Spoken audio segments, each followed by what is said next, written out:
भाई भाई में बसता वही मुद्दई आज भाई का भाई हो गया है लहू अब तो भाई का सस्ता पल की बेदी चढ़ा पावन भाई का रिश्ता अरे कैसा जालिम जमाना समझ में न आता कहे कभी हरिश्चंद्र क्या क्या करूं मैं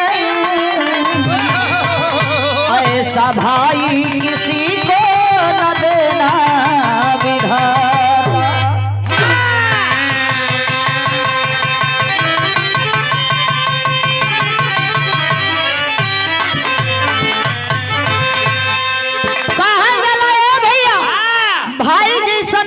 न भाई जैसन दुश्मन भाई कभी भाई बदे जान लुटा देवेला यही समाज के लोग भैया कभी भाई बदे अपन भाई का जान भी लेवेले वाला बारे समाज कैसन बा कहे के बा गजल में टुकड़ा लगल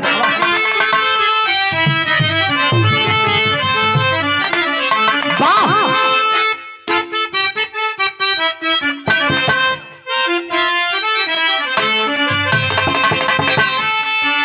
सुंदर गजल का भाव बड़ी पुरान गजल बा गोपाल जी एवनी गजल का पहले का नाची का लवंडा गा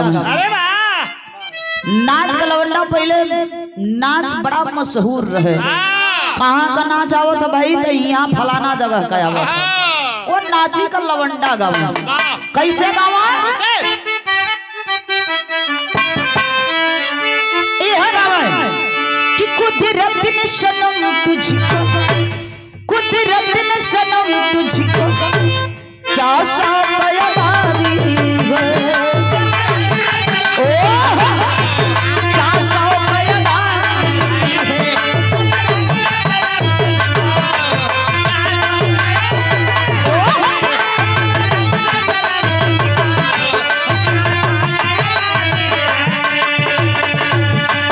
कुदरत ने सनम तुझको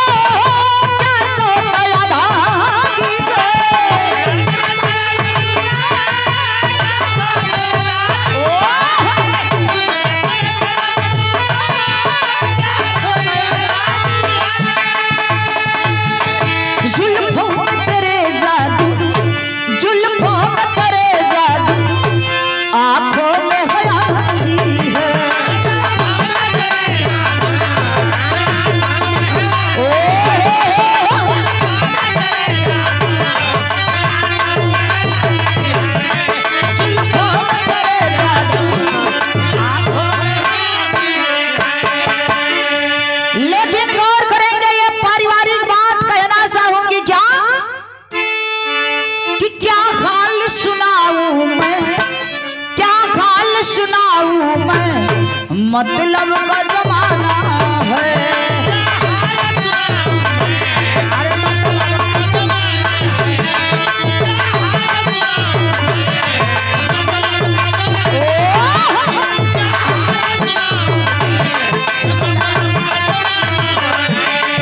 क्या हाल सुनाऊं मैं मतलब का जमाना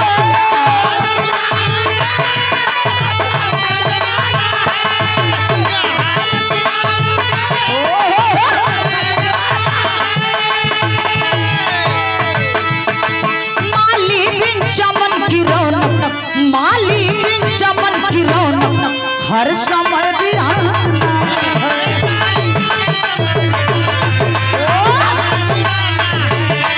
माली बिन चमन की रौनक हर समय वीराना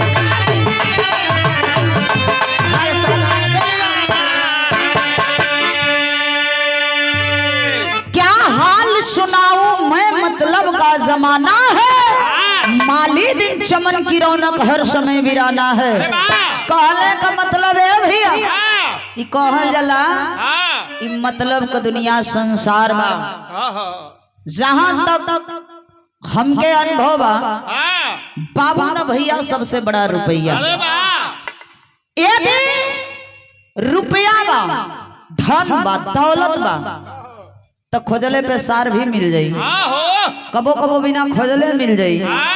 यदि किस्मत ना साथ दे था कोनो लायक ना हुआ तो खोजल करबा सतुआ पिसान लेके तब बहनोई भी ना मिली। हाँ तब बाबू नवैया सबसे बड़ा रुपया, माली बिन चमन की रौनक हर समय वीराना है। फुलवारी कितना सुंदर लागल बा, यदि वो फुलवारी का माली देख रेख ना करी तो वो फुलवारी भी वीरान हो जाई। कहे कबा विरह का कहानी शुरुआत हो गई बा।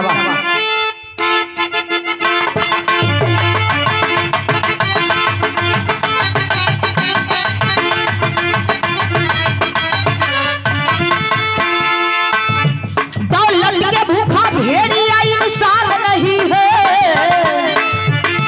दौलत के भूखा भेड़िया इंसान नहीं है, उसको कोई अपने पैर की पहचान नहीं है।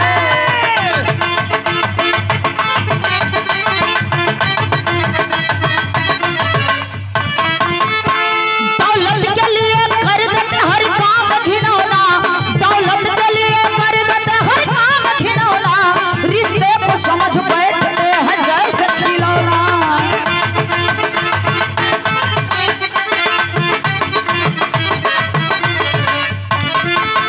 ये कहानी कहाँ की बताई गई, कहना चाहूंगी बहराइच जिला गांव से फूर के सुनो, वही के सागर वर्मा की दस्तूर के सुनो।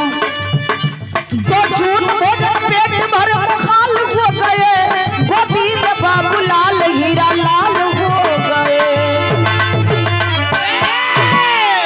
कहानी के समझ लें, यही बहराइच जिला के अंतर्गत दूठे भाई हुए, जोने का नाम बतावल गई, बड़ भाई का नाम बाबूलाल बतावल गई, छोट भाई का नाम हीरा लाल बतावल गई। माई बाबू गरीबी के हालात में बचवन के पाल रहल बड़न, दोनों बेटवन के पालत हुवन पोसत हुवन। दिनवा भर जाए के केहू के घरे मजदूरी करे और शाम को कुछ लेके किन खरीद के लेके आवे तो घरवा आगे बढ़े। एक दिन देखबा ए भैया जाए के गारा माटी कहीं से कहीं के अइलन ह, दुअरवा पे टूटही चारपाई बा, वही चारपाई पे बैठल हुन, अपने औरत से पानी मांगलन। पानी मांगत हुन बाबूलाल कमाई, तनी एक लोटा पानी ले आई के देदा। ए भैया लोटा का पानी भर ली हन, ले आई के अपने पति के देत बाड़ी, सैया पानी पी लें। आवाज आई कि घर में कुछ मीठा नहीं है ना सैया, घर में तो कुछ हो मीठा ना है, खाली पानी है, पानी के पी लें। ए भैया जो ही पानी के पिए लगलन, हाँ कुछ पानी पियलन, पनिया करेजे लग गई, छटपटाए लगलन। जब छटपटाए लगलन, हीरा लाल बाबूलाल अपने पिता के अपने माता के लोग देखत हुन, जाए के अपने बाबूजी के सामने खड़ा भइलन। तबले देखबा मुहवा से ठे आवाज निकलत है, बाबूलाल कमाई लगत है हमारा आखिरी समय है, ये हमारा आखिरी समय है। लेकिन हे बाबूलाल कमाई जानत हो हई तो के दूगो बेटा दूगो फुलवारी हम दे के जाता नहीं, ए हमारे फुलवारी के सजोई के रखी है। विरह सुनने वाले साथी गौर करेंगे, ये कहते कहते देखबा ये दुनिया के छोड़ के चल बसलन। माई रोवत बड़ी, गांव वाले के पता चलल, गांव वाले इकट्ठा भइलन, देखबा सब लोग मिलजुल करके और दाह संस्कार को दिहलन। जब दाह संस्कार हो गई तो देखबा यहाँ धीरे धीरे समय बीते लगल, और जब समय बीते लगल तो यहाँ माता बहनों वाली गीत लग गई।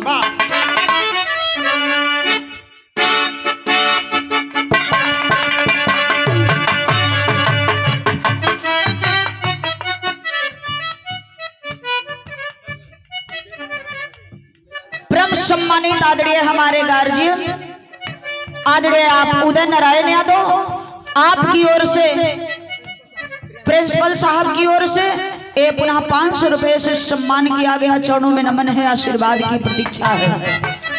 ये है माता बहन लोग गीत गावेली कैसे, झझरे माड़ुआ जनिछा वही ये बाबा हो झझरे माड़ुआ जनिछा वही ये बाबा हो लगी है शुरू जावा के जो हो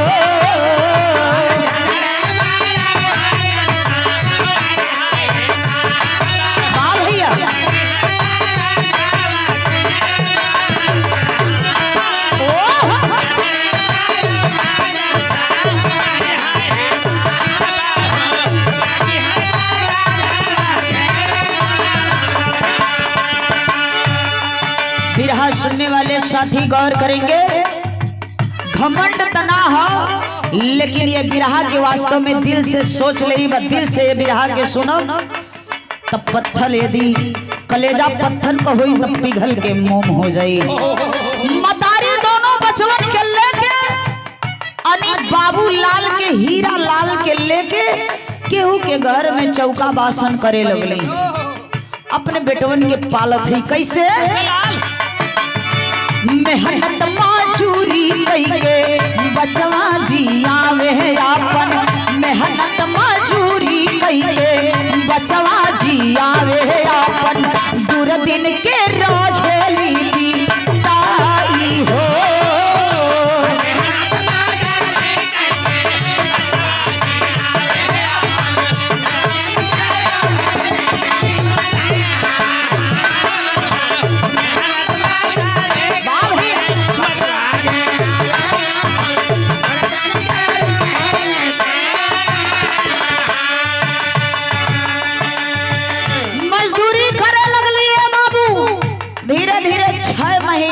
के उनके घरे चौका बासन कई के अपने बचवन के जियौली। पति के मरले मात्र 6 महीना बीतल रहे आ चौका बासन करत करत 6 महीना यहर बीत गई। जब 6 महीना का दिन बीतल तब भइल का दुखवा में बीतल 6 महीना के दिनवा हो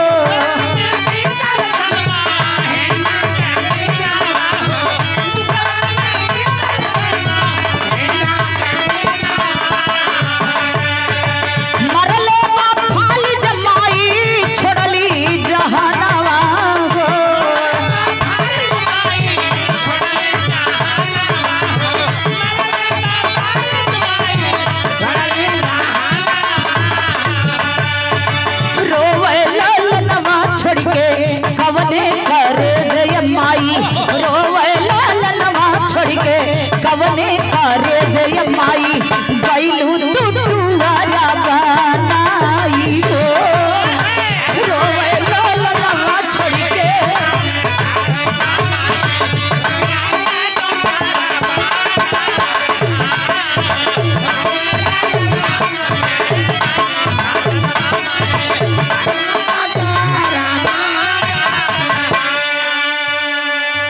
देखबा ए भैया गजब हो गयल।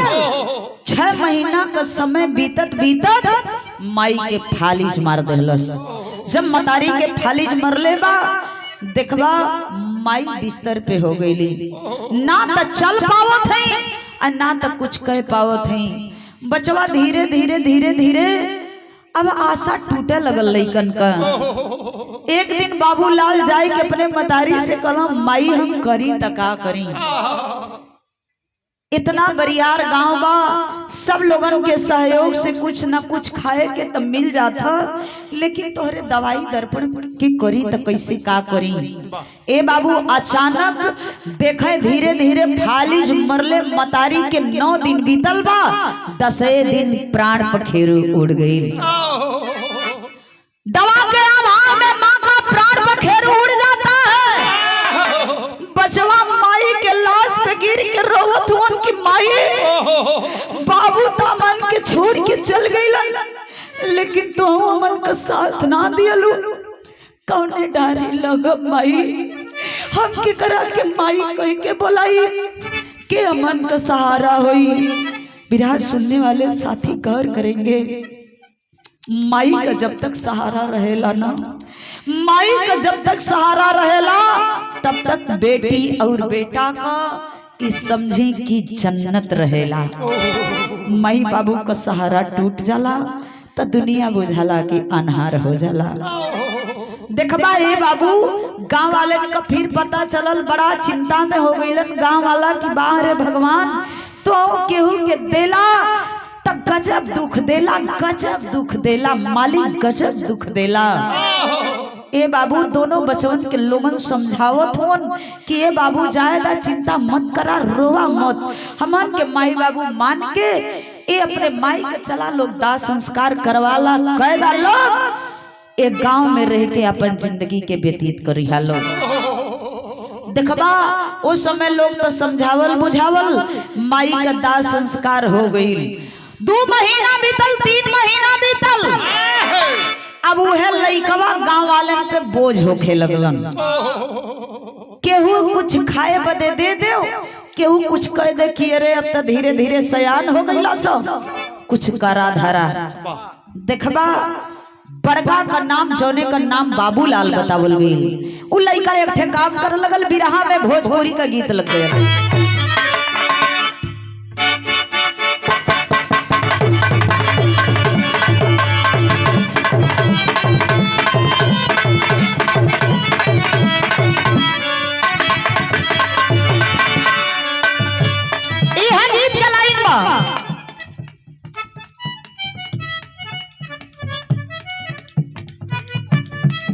परम सम्मानित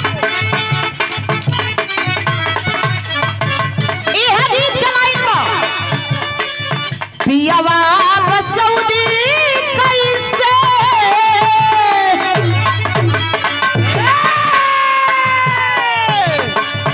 पियावा बसौदी कैसे कांवर उठाई बरे भौजी।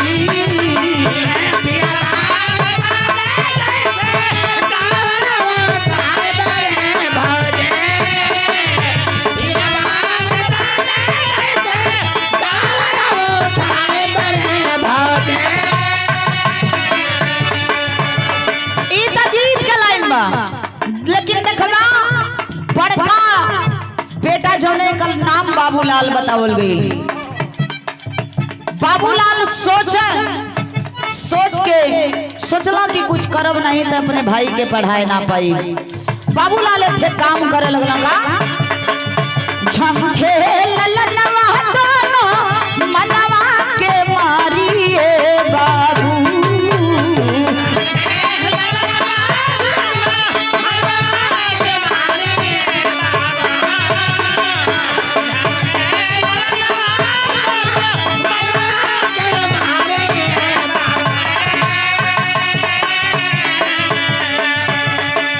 झंखे ललनवा दोनों मनवा के मारिए भैया, ये भैया हो विधि का विधनवा के हुना तारिए भैया, भैया हो विधि का विधनवा के हुना तारिए भैया, भैया हो।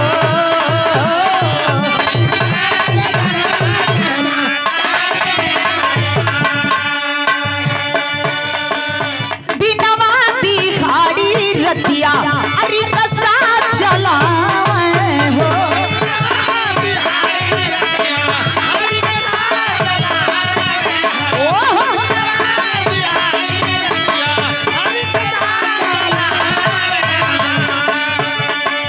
छोट के भाई के बाबू लाल पढ़ावे हो।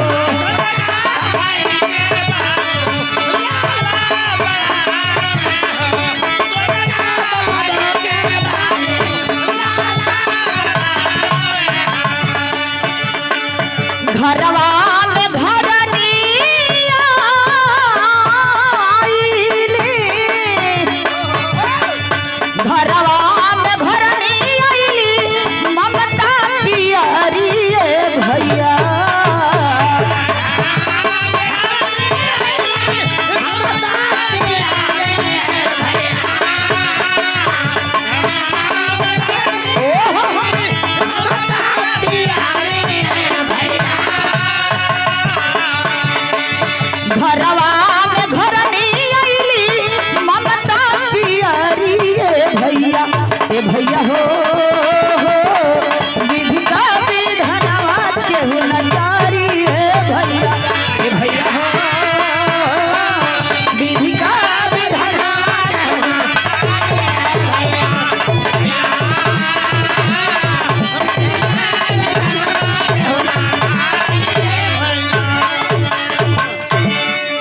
अब देखबा बाबूलाल धीरे धीरे सब्जी का दुकान खोले लगल। शाम जब होखे तो सब्जी का दुकान खोले और दिनवा भर रिक्शा चलावे। धीरे धीरे कुछ पैसा इकट्ठे भइल। अपने छोट भाई हीरा से कहलन कि भाई तोहर नाम चल के लिखवा देते स्कूल में, स्कूल में तोहर नाम लिखवा देते, तू पढ़ा लिखा जौन भी हमरे लायक होई हम करब। छोट भाई का नाम लिखवा देलन। छोट भाई पढ़े लगलन। पेपर पत्रिका द्वारा प्रमाण मिला कि भाई हाई स्कूल पास किया, इंटर पास किया। इंटर जब पास कैलन तब ले गांव को लोग बात बतियावे लगलन कि अरे यार धीरे धीरे बाबूलाल को उम्र हो गई है, कोनो गरीबे घर का लड़की देख के शादी बियाह हो जात तो वो कुल पंच के बराबर हो जैता। देखबा एक लड़की देख के कहलन कि भैया यदि बेमत ना पुरवत हो तो वही मंदिरवा में चल के बियाह हो जा। गरीबा है लड़की देख के ये बाबू जेकर नाम ममता बतावल गई, ममता और बाबूलाल के एक मंदिर में शादी हो गई। विदाई कराई के देखबा जौने समय घर लेके अइलन ममता के मन में हजार वो सपना बा। देखबा ये भैया चाहे अमीर घर का बेटी बहन होके चाहे गरीब घर का बेटी बहन होके, हर बेटी बहन के मन में सपना रहेला। वो सपना सजा करके आज ममता दुल्हन घर में आई है। ममता दुल्हन घरवा में बाड़ी सरहो सिंगार बत्तीसो बिरन कई के अपने पति का इंतजार कर रहल बड़ी।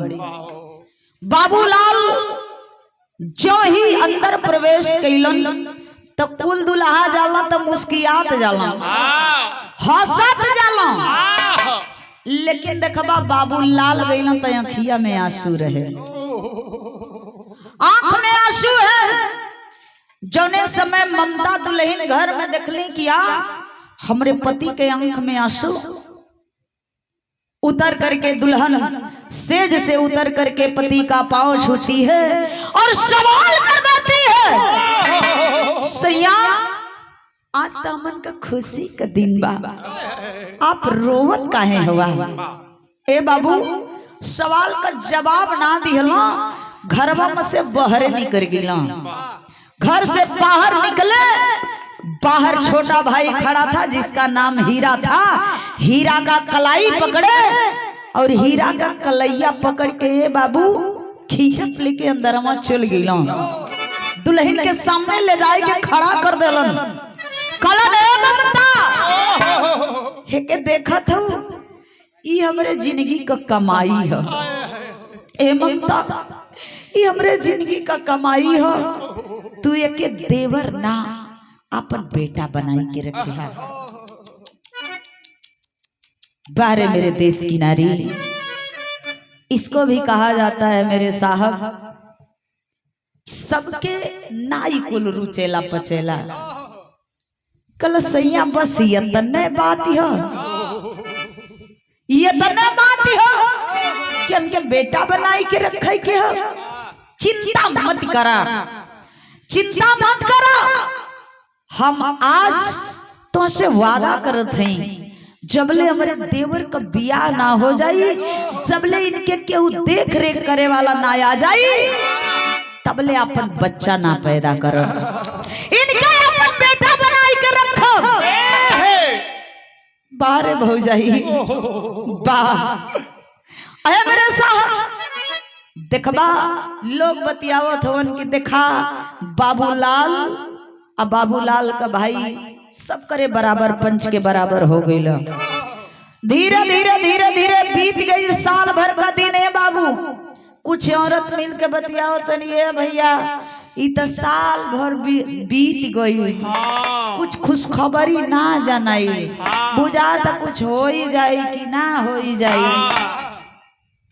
सबसे बड़ी कमी गांव कई है।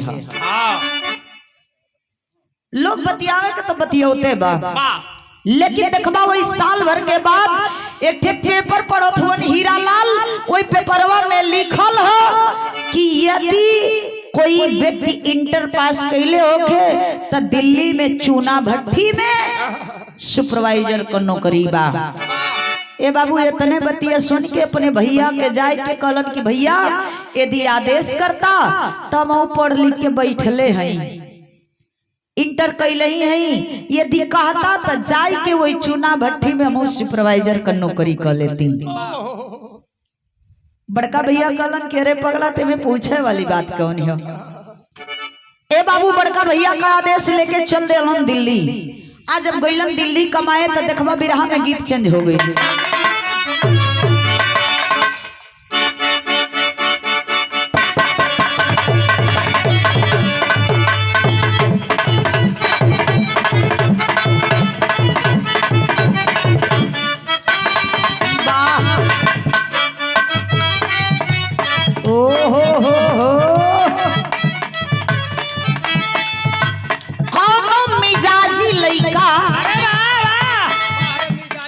गोपाल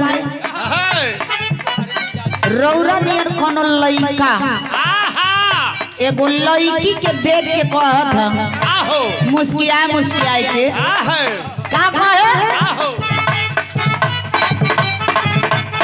ओह कहता नाही जाए पुरिया नाही जाया पुरिया खाई नाही जाबल पुरिया यो गोरिया ए रनिया ये गोरिया खाई खाटी भोजपुरिया बाबुआ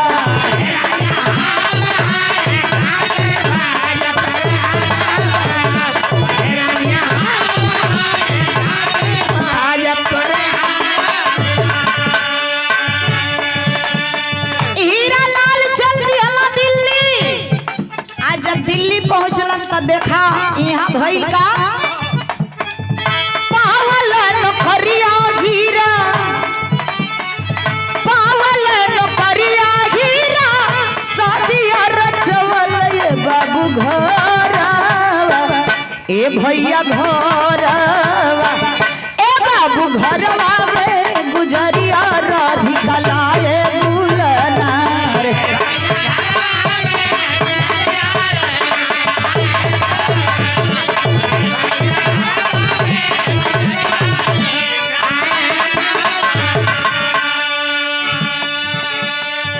देखा अब धीरे से पहुंचला दिल्ली, दिल्ली में सुपरवाइजर हो गई। अब दिल्ली में जब सुपरवाइजर हो गई ते बहन तो अकेले रहला ना, अकेले रहला गईला 6 महीना ड्यूटी कैला, कुछ पैसा वैसा इकट्ठा भइल घरे भेजत गईला, अकेले न रहला। सोचे कि भैया हमार बड़ा मेहनत कई के हमके पल्ले हो, भाई से 1 रुपया का चोरी ना करो, भाई का भाई फर्ज निभावे बदे 6 महीना ड्यूटी कैलन, जितना पैसा भइल सब अपने भैया के खाता में भेजत चल गई।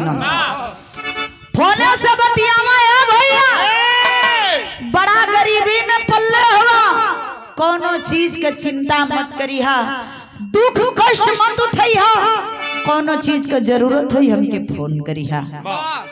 भाई एक भाई का फर्ज बड़ा प्यार से अदा करत ह।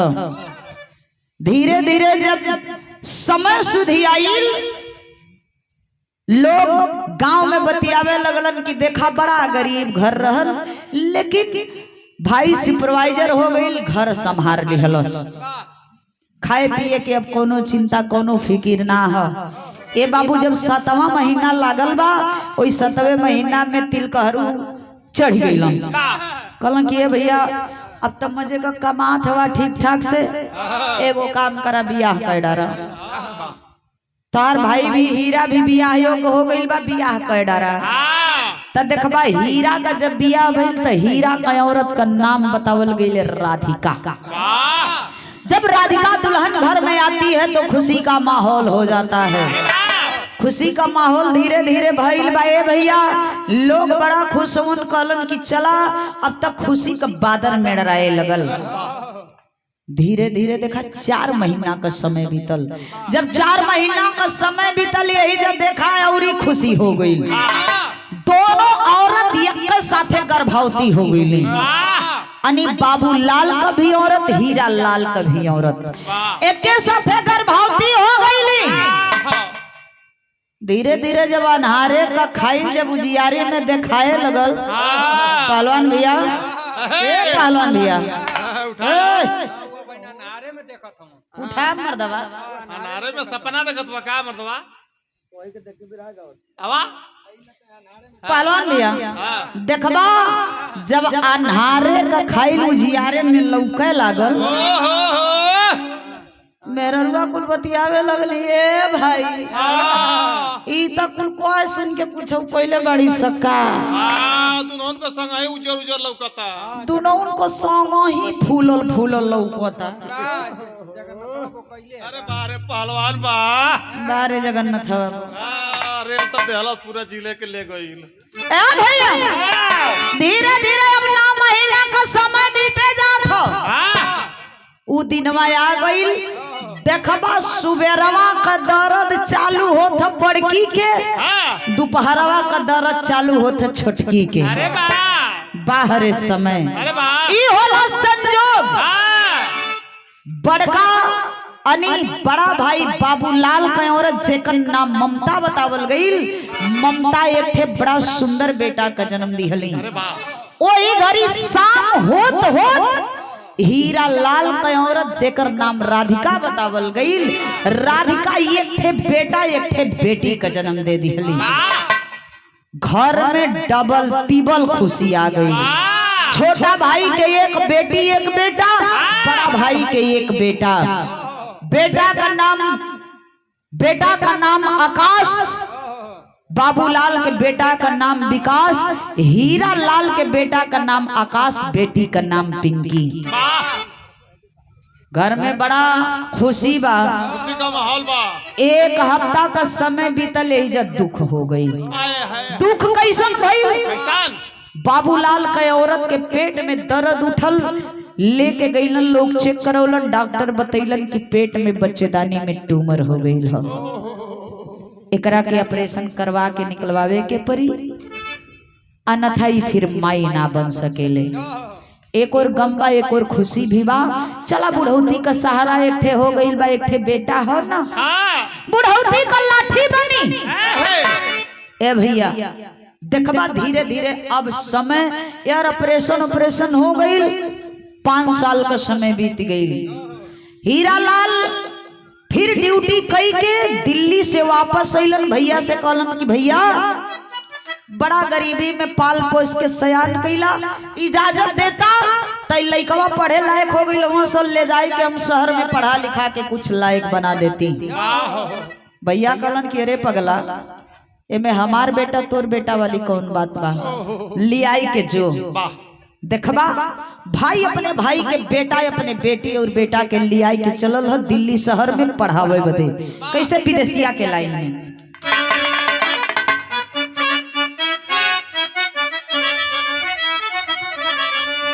अरे तीनों बचवन के हीरा सथवा लिया के गईल। नमवा लिखवल कुल दर्या में नवा। यही जा देख गौर करब। दिल्ली तक पहुंच गईलन। प्राइवेट स्कूल में तीनों बचवन का नाम लिखवा दिहलन, यानी अपने बेटी बेटा का भाई के बेटा का भी। जब नाम लिखवा दिहलन तब देखा भइल का।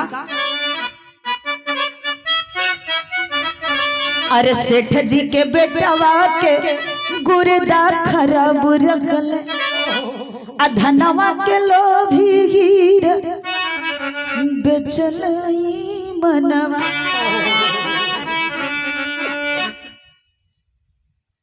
बचवा मात्र 19 दिन पढ़े गईलन। 20वां दिने ड्यूटी कई के हीरा लाल अपने फैक्ट्री से वापस आवत रहलन। मई जून का महीना रहे, ए भैया घाम बड़ा तेजी से रहे। सोच गईलन कि चल के दुकान में चाय पानी पी लें। जो ही दुकान में गईलन चाय पिए बदे 2-4 गो आदमी मिल के बतियावत हवन कि भैया हो एगो सेठ जी के लड़का का तबीयत खराब बा, गुर्दा खराब बा।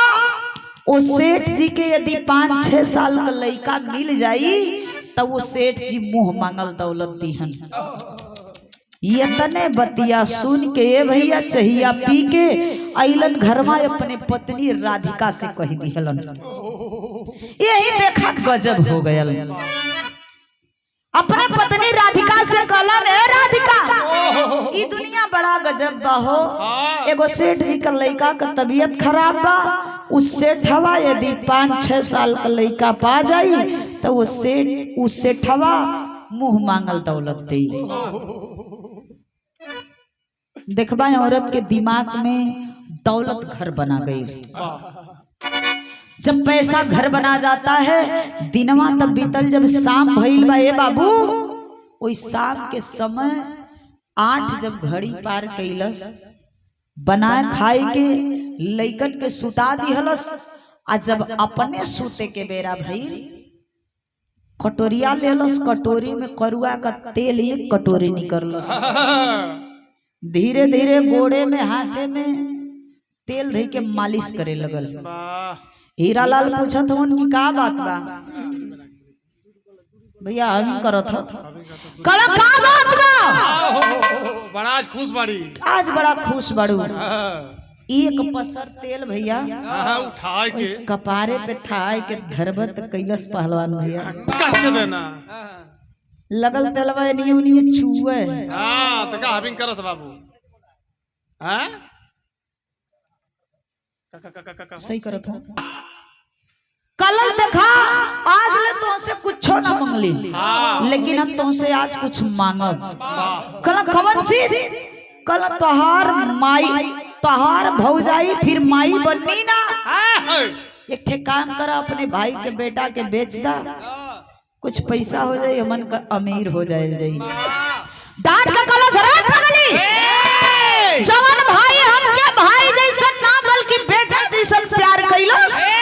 ओ भाई के साथ हम कभी गद्दारी ना करब। ये तने बतिया सुनता तबले देखबा अपन झोरिया बरताना उठौलस लेके जाए लगल। कहां रे? कलश की तोहार भाई का बेटा प्यारा, तो अपने भाई के बेटवा के अपने भाई के लेके चाटा। हमसे ना मतलब, अब हमसे तुमसे कोनो रिश्ता कोनो मतलब ना है। हम जात हई। एक बतिया बतौली ना, मर्दन का 2 ठे नसी होला। हां तो मेहन की नसवा पकड़ ले रहे ओकर। लगल चरवा धई के रोवे। हां फफक फफक के पुक्का लगल फफक के रोवे। कलश तो चल जेबू तो हम जियब कैसे? कलश यदि हमरे बिना ना जी सकत हुआ तो अपने भाई के बेटा के बेच दा। देखबा जौन मेहरारू कलश उहे कैलन। आखिर कैलस का कि 3 लाख रुपया में बेचल विकास के हो। ममता मतारी रतिया देखली सपनवा। अरे पिया से बतावे अपने,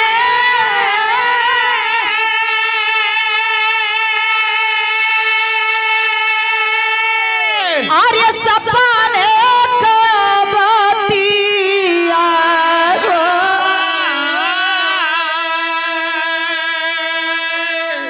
अरे धीरे ना धराला झर बरस नयनवा। गइल बा अपने भाई के बेटा नी विकास के लिया के गइल, बेटा चला तो के आज कुछ जगह हम घुमाए के लेके आओ थनी। ए भैया बहकाई के आ देखबा सूटकेस में 3 लाख रुपया रखल रहे। सेठ जी से इशारा में बात भइल, सूटकेस में रुपया रखल, उठा के हीरा लाल जाए लगलन। अपने भाई के बेटा विकास से कलन, बेटा यही जा तू रहा, अब हम आधा घंटा में आवत हई। लइका का जात ना, लइका बैठल बा, कुछ देर में कुछ लोग आए और बच्चे को लेकर के गए ऑपरेशन थिएटर में। ए बाबू जब लेके गईलन ना, बेहोशी के इंजेक्शन डॉक्टर भर के तैयार कइले बा। जौने समय इंजेक्शन देखलस लइका रोवे लगल, कलश की साहब हमार कुछ दर्द ना हो, काहे बदे इंजेक्शन हमके दिखावत हुआ। डॉक्टर देखे पैसे के अभाव में कुछ नहीं सुनता है मेरे साहब, बेहोशी का इंजेक्शन लगावे लगलन, रोवे लगल लइका। कलश साहब तोरे मती हमार चाचा हो साहब, एक बार हमारे चाचा के बुलाए लेता, हम चाचा से अपने पूछ लेती कि काहे बदे इंजेक्शन लगावत हवा। ए बाबू इतने में तब तक इंजेक्शन लग गया, बच्चा बेहोश हो गया। ऑपरेशन करके गुर्दा निकाल लिहल गई। बच्चा इस दुनिया को छोड़ करके चल बसा। एक जगह का कहानी दो जगह हो गई। विराज सुनने वाले साथी गौर करेंगे, माँ की ममता बहुत अजीब होती है। बेटा या बेटी के ऊपर कुछ होखे वाला बात माई के जरूर आभास हो जाएगी। बेटा इस दुनिया को छोड़ करके चल बसा, वारियर माई के आज रतिया का नींद ना आवत। माई सोचत पड़ी कि आज हमार मन काहे घबरात, नींद काहे ना लगत। ए बाबू घड़ी 11 पार कैलस, 12 पार कैलस, जो ही करने दिया लगल बा त्यो माई सपना सुनतड़ी कि बेटा का शरीर पूरा खून से भीगल बा। माई के बेटा जाके जगावे, माई देखा ना तोरे बेटा का का हालत भइल बा, माई एक बार उठ के देखा ना। माँ की अचानक आंख खुल जाती है। माँ सोचने लगती है कि हो सकता है ये सपना सच नहीं हो सकता। ये सोच के बाबू दिल के धीरज बधाई के माई फिर लेट गई। 5 मिनट नहीं बीतल, माई के अखिया ज्यों ही मुनाइल बा, तवले फिर दोबारा वही सपना सुनत है। माई बेटा आई के सपना में जगावत था। माई तू जाना तर तोहर बेटा तो से झूठ बोला था ना रे माई। अरे सोच पगली सोच, जौना बेटा के जौना हाथ से लेपन कई के तू सयान कैलू, वो बेटा तो से झूठ बोली। माई एक बार तनी सपना सीना से लगा ला माई, सीना से लगा ला माई, एक बार अपने बेटा के सीना से लगा ला माई। ए माई जो ने हाथवा से लेपन कई के सयान कैलू ना, वही हाथवा से 2 बूंद पानी पियादा ना माई, पियादा माई। पियासन तोरे बेटा का जनवा चल गई माई, पियासन तोरे बेटा का जनवा चल गई माई, एक बुनिया पानी पिया देना माई। विराज सुनने वाले साथी गौर करेंगे, इतनी बात जब दोबारा माँ सपना सुनती है तो अचानक उठ करके चारपाई पर बैठ गई। जल्दी में ये बाबू चारपैया से गिरल, माई के चोट लग गया, लेकिन अपने आप को संभाल करके अपने पति के पास जाती है। सैया देखा ना कैसा सपना हम सुनतनी। सपना की बात जिस समय अपने पति से बताती है, पति डांट करके कहा कि मेरा बेटा किसी गैर के साथ नहीं रे पगली, मेरा बेटा मेरे भाई के साथ गया। वो भाई नहीं कि जो मैं भाई नहीं बल्कि बेटा जैसा पाल पोस करके बड़ा किया हूँ। वो भाई मेरे साथ कभी गद्दारी नहीं करेगा। सैया माई का न ममता, माई का ममता स्वामी। लोगवा कहेला पति में पत्नी का आधा हिस्सा होला।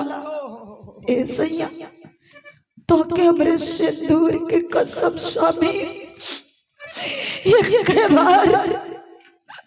एक बार हमारे बेटा के दिखा देता सैया, एक बार बेटा के दिखा देबा न सैया तो हम तुमसे वादा करत हई, हम तुमसे वादा करती जीवन में कब्बो तुमसे कुछ ना मांगब। जिस समय अपनी पत्नी का बात इतना समय बाबूलाल सुनते हैं ना साहब, वही रतिये का निकल गिलन अपने भाई के पास में। जब निकलन तब देखबा यहाँ गीत चेंज हो गए।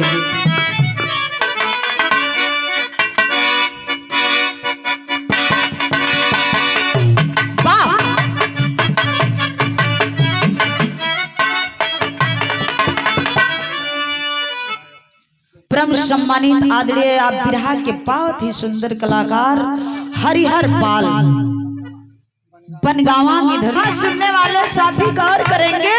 गीत से सुंदर बिरहा के भाव में कवि जी लिखलन है साहब, धीरे धीरे बड़का भैया छोटका भैया के लगे पहुंच गईलन, दिल्ली पहुंच गईलन। जब वहां पहुंचलन तो वहां का गजबे स्थिति बा। अनि भाई का बेटा और बेटी एक तरफ खेलत हुन, हमरे बेटा का पता नहीं बा, भाई और भैया एक तरफ बैठल हूँ। भैया क्या कर रहे हो बाबू? भाई मेरी आवाज बहुत फ्रेश करिए आवाज को, हम ही बहुत ज्यादा हो रहा है। का पूछत हुआ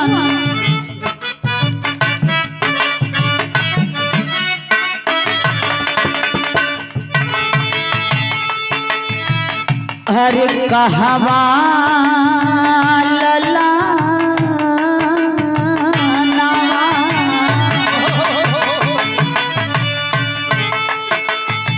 ए बाबू,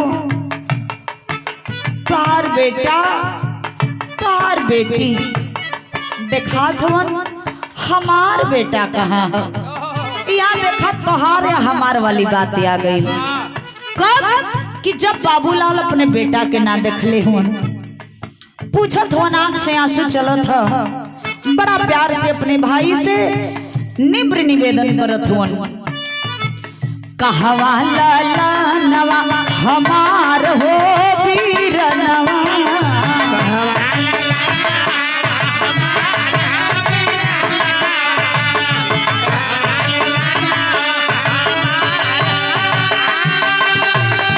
हेलो बा भैया बा,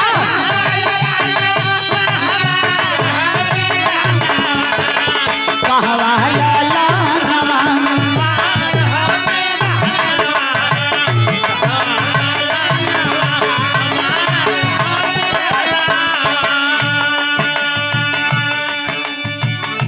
देह बात खाई एक बार बोलना,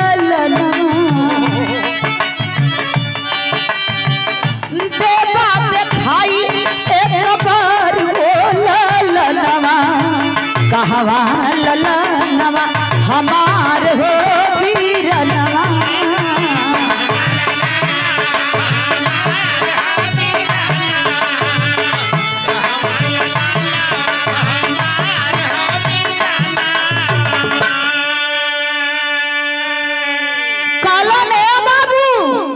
हमार बेटा कहाँ है?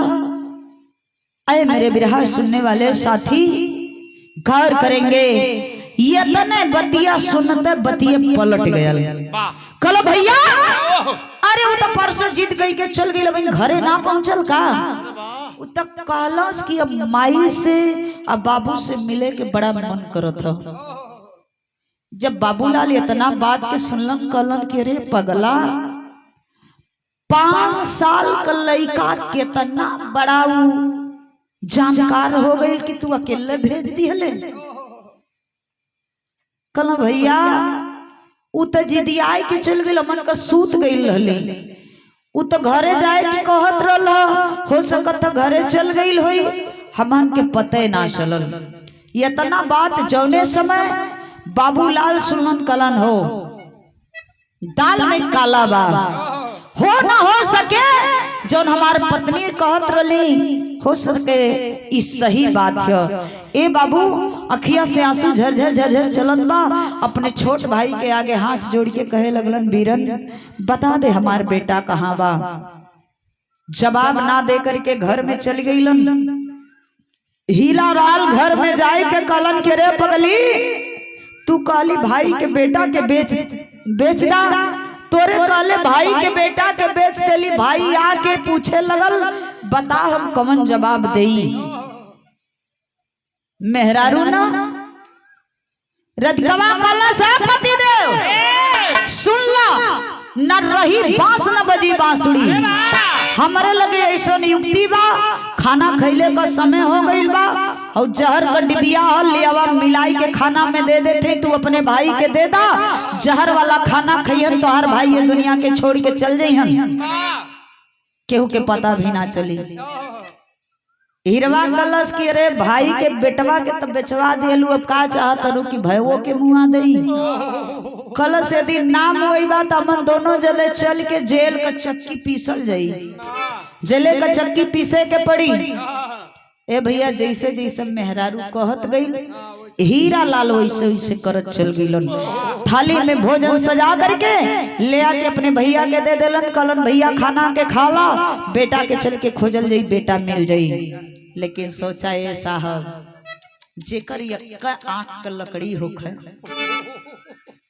उ त एक आंख का लकड़ी बतिये छोड़ दई।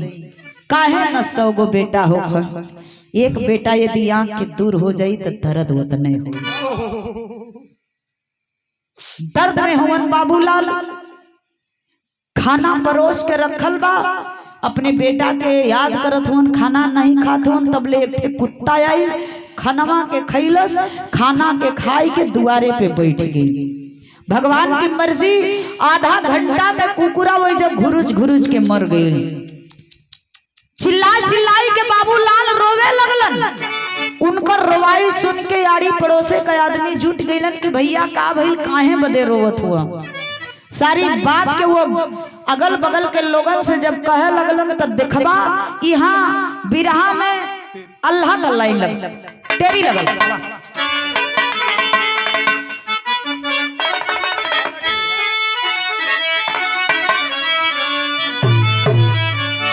अरे बुझाई के जगत में अरे बुझाई के जगत में बुझाई के जगत में अपना अरे खून का खून करी जब खूनी बन के भाई।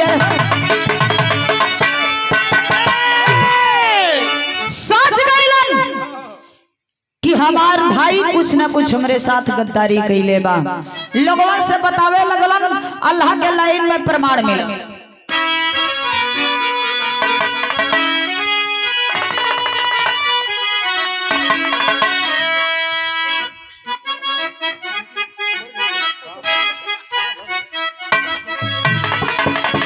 अरे धनवा के लोभी बेची दिहलाई मनवा बाबू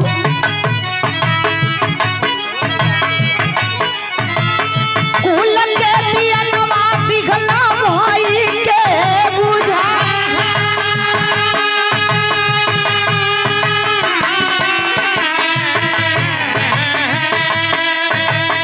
सुन के खबरिया आइल पुलिस के जवानवा बाबू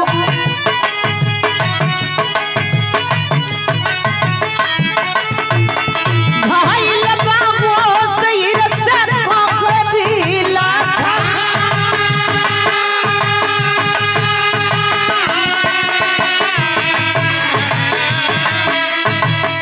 कवने करनवा हमरे लाल के मुवले रे पगला।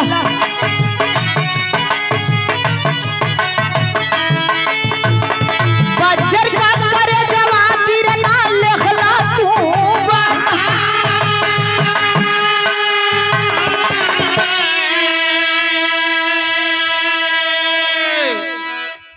धीरे धीरे लोगन का भीड़ लग गई। पुलिस प्रशासन भी आ गईलन। पुलिस प्रशासन लोग पूछे लगलन ए बाबू हीरा बतावे के तैयार नहीं हो। तब ले वही में एक ठे पुलिस का जवान उ लात उ जूता जब देवे लगल न वही में गाय जैसन कबूलत कुल बतिये चल गईलन। कलन ए साहब बड़ी गरीबी का जिंदगी रहल। पैसा बदे हमारा औरत जीत को दिहलस, वही औरतिया के चलते भाई के बेटा के बेच दिहली। कहाँ बा भाई का बेटा? था वो तो मर गई हुई साहब, ओकर दोनों गुर्दवे निकाल लिहल डॉक्टर। अरे बाप रे बाप, बाबूलाल गिरलन बेहोश हो गईलन।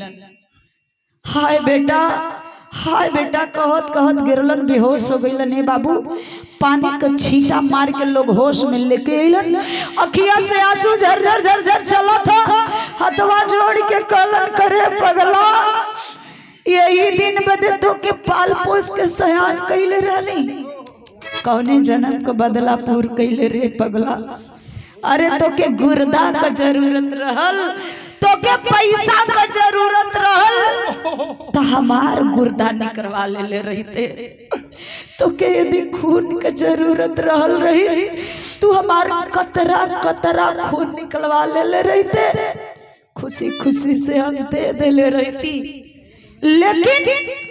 लेकिन एक कट्ठे बुढ़ौती का सहारा रहल, वो छीन लिहले। अरे मेरे साहब, ये तना बतिया सुन के पुलिस प्रशासन का लोग लेके हीरा लाल के और राधिका के लोग लेके जाए लगलन। यहाँ है भैया, ए भैया पहलवान, क्या भाई साहब कहे के पड़ो।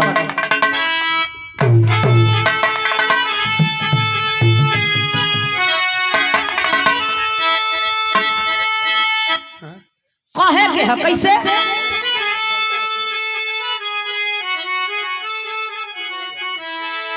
अरे आगे जग में नफरत के लगवल रुपया, रुपया का चीज होले? सच्चाई है कि आग जग में नफरत के लगवल रुपया, तयाज बचवा के खुनवा करल रुपया।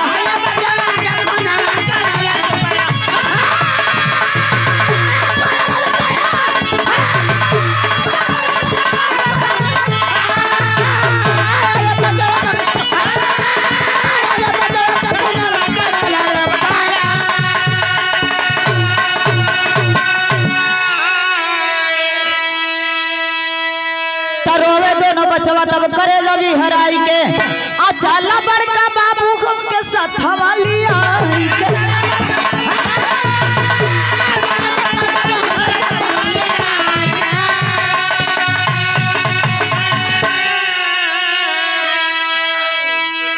वही भीड़ से। ए बाबू, एगो लड़की एगो लड़का भीड़िया चीरत अइलन, बाबूलाल का पांव पकड़ के रोवे लगलन, कहलन बाबू एक पपियन के हाथ में रुपया थमादा हमनी के बेच के।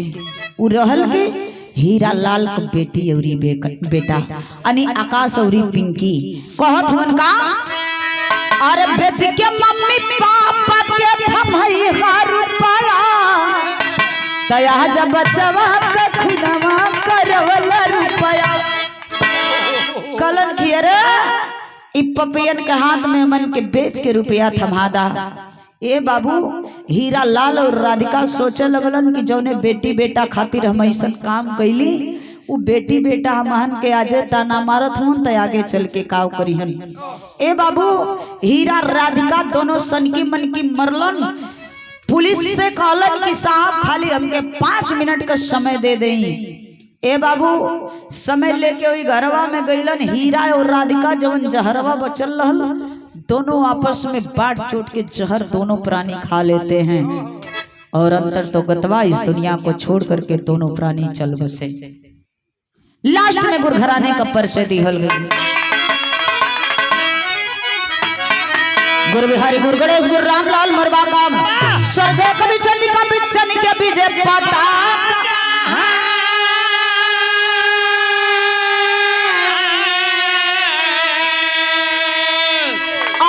बुझाई के जगत में अपना। ए बाबू, बुझाई के जगत में अपना, तसीमा नंद लाल पे माई हो घसहा।